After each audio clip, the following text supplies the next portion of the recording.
anak ibu khususnya kelas 12 IIS. Hari ini saya Ibu Sri Dora ingin menyampaikan mata pelajaran bahasa Indonesia dengan materi surat lamaran kerja. Kenapa surat lamaran kerja itu dimasukkan ke dalam materi kelas 12? Itu ada hubungannya dengan tingkat bahwa kamu tingkat akhir di kelas SLTA. Hari ini Ibu ingin menyampaikan bahwa surat lamaran pekerjaan itu harus dimengerti, diketahui oleh setiap siswa. Karena setelah kamu tamat, kamu ada dua yang akan dilakukan. Satu, bisa lanjut ke perguruan tinggi, dan satu lagi mungkin mengambil keputusan untuk bekerja. Nah, oleh karena itu, materi surat lamaran pekerjaan ini dibuat di dalam kelas 12. Baiklah anak ibu, kalau disebut dengan surat lamaran pekerjaan, itu merupakan surat resmi. Sehingga di dalam setiap membuat surat lamaran pekerjaan, kita membuatnya dalam bentuk struktur, memiliki sistematika. Supaya di dalam pengiriman surat lamaran kemungkinan besar kita itu akan berhasil.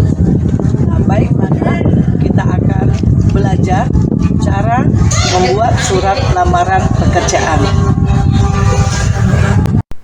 Baiklah nak, kita mulai materi kita pada hari ini, yaitu surat lamaran pekerjaan.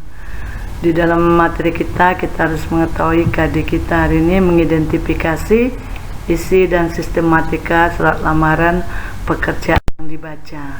Di dalam pembelajaran kita ini adalah tujuan pelajarannya, yaitu melalui pendekatan discovery learning, kamu bisa mengidentifikasi isi dan surat lamaran pekerjaan dan terampil menyajikan kesimpulan. Sebelumnya, apakah itu surat lamaran? Surat yang dibuat oleh seseorang agar seseorang itu mendapatkan pekerjaan, baik itu ditujukan kepada instansi atau juga perusahaan. Kemudian surat lamaran ini merupakan surat yang resmi. Oleh karena itu dia ditulis harus mengikuti sistematika. Sistematika surat lamaran pekerjaan itu dari gambar ini bisa terlihat ada 10 tahapan-tahapan di dalam surat lamaran pekerjaan. Ibu di sini akan menyampaikan sekaligus dengan cara penulisannya. Pertama, yaitu tempat dan tanggal surat dibuat. Di dalam penulisan ini terlihat kata Bandar Lampung, 29 Maret 2020. Jadi, tidak boleh menggunakan tanda titik, langsung diikuti 29 Maret 2020. Yang kedua, yaitu hal dan lampiran. Di sini ada dua, yaitu perihal lamaran pekerjaan. Nah, lampiran ini yaitu sesuai dengan berapa yang harus kamu lampirkan. Jika ada 7 lembar, maka 7 lembar. Nah, jika tidak ada lampiran, maka tidak perlu dituliskan kata lampiran. Yang ketiga, yaitu tujuan surat dan alamat itu dibuat. Di dalam tujuan ini dan alamat ini tidak boleh menggunakan tanda titik kecuali singkatan. Jadi tujuan surat ini tertulis di dalam contoh ini, yaitu yang terhormat manajer HRD PT ABC. Nah, kalau dikatakan yang terhormat, ini tidak perlu dikatakan kepada bapak ibu lagi, langsung jabatannya, karena kita tidak tahu siapa manajer HRD tersebut, apakah pria atau wanita. Jadi cukup yang terhormat titik manajer. Di dalam alamat tak satu pun menggunakan tanda titik, dan upayakan di dalam alamat tidak boleh lebih dari 3 baris. Yang berikutnya, keempat tuh salam pembuka. Salam pembuka diungkapkan dengan kata dengan hormat, langsung koma. Jadi D-nya huruf besar, hanya huruf kecil. Sampai di sini apakah anak masih bisa mengikutinya? Dan ibu memang berharap pasti kamu. Yang kelima yaitu alinea pembuka. Di alinea pembuka ini isinya mengenai dari mana lowongan kerja itu diperoleh. Contohnya berdasarkan info lowongan kerja di koran Sinar Indonesia Baru, atau berdasarkan info lowongan kerja dari koran Analisa, atau dari internet, atau dari apapun. Tetap itu bagian dari alinea pembuka. Nah, di sini dituliskan, dengan surat ini saya ingin melamar kerja di PT ABC untuk posisi tersebut. Jika surat lamaran pekerjaan itu, dari gambar ini bisa terlihat ada 10 tahapan-tahapan di dalam surat lamaran pekerjaan. Ibu di sini akan menyampaikan sekaligus dengan cara penulis.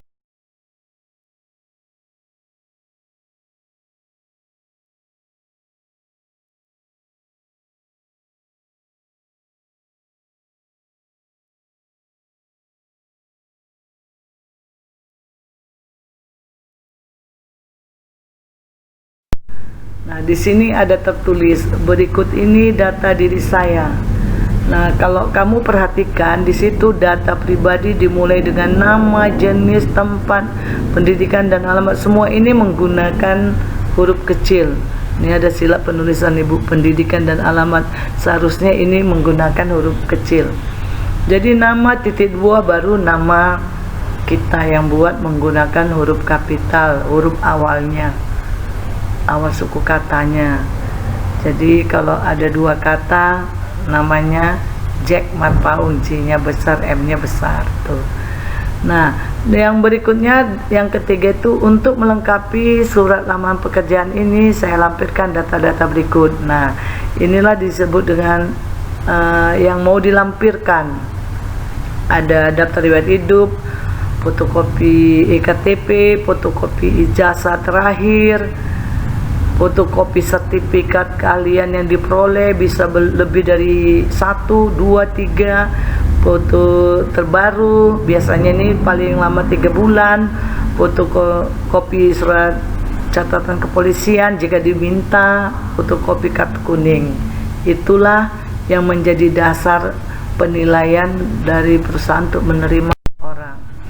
Nah, yang terakhir, ketujuh, yaitu penutup surat. Penutup surat dituliskan, demikian surat lamaran pekerjaan ini saya buat, besar harapan saya. Nah, ini memang harus diucapkan, karena memang setiap orang yang mau melamar pekerjaan pasti tentu dia akan masuk dan dapat pekerjaan itu. Nah, 8, tanda tangan dan nama terang. Nah, letaknya ini harus di bagian kanan bawah, dimulai dengan kata hormat saya menggunakan tanda koma. Nah, seperti tertulis di tanda tangan dan dengan nama yang lengkap.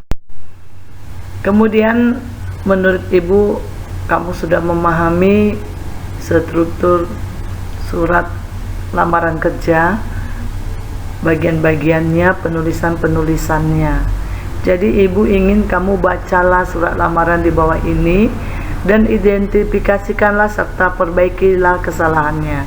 Artinya kamu buat sistematikanya, strukturnya, apakah ada atau tidak, kurang atau bagaimana, kemudian perbaiki kesalahan-kesalahan yang tertulis di dalam surat lamaran kerja menjadi surat lamaran kerja yang baik.